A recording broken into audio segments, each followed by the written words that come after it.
DYFI Mohanpur মহকুমা কমিটির সভাপতি সুব্রত গোপ ও কর্মী রতন সরকারের বিরুদ্ধে মিথ্যা মামলা ও হয়রানির অভিযোগ তুলে সরব হল সিপিআইএম।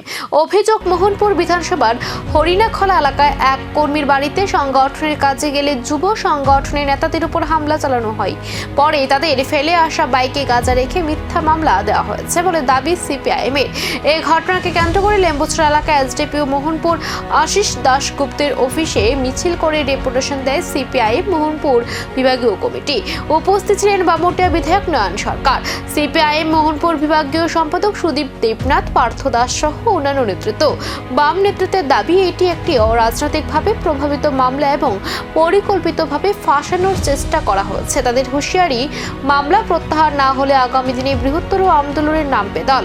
অন্যদিকে এই অভিযোগ ঘিরে প্রশাসনের ভূমিকা ও তদন্তের দিকে এখন নজর রাজনৈতিক মহলের। আমরা ডেপুটেশনে মিলিত হয়েছি।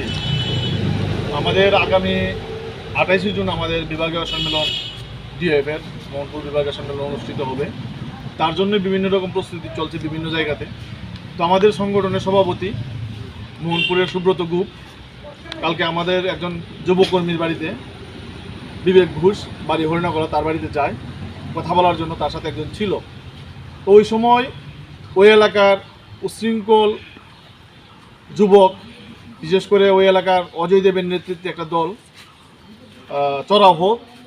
চড়াও হয় তাদের উপর আক্রমণ করার জন্য।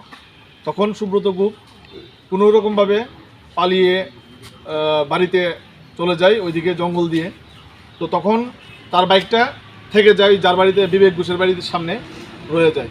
তখন আমরা বাইকটাকে উদ্ধার করার জন্য আমরা চেষ্টা করি বিভিন্ন রকমভাবে, কিন্তু আমরা দেখি আজকে সকালে খবর পাই যে সুব্রত গোপের নামে উল্টা একটা মামলা হয়েছে। তো টোটালি মিথ্যা মামলা সাজিয়ে দেওয়া হয়েছে। সে গিয়েছে সাংগঠনিক কাজ করতে, আর তাকেই উল্টা খারাপ একটা জিনিস দিয়ে নেশা সামগ্রী।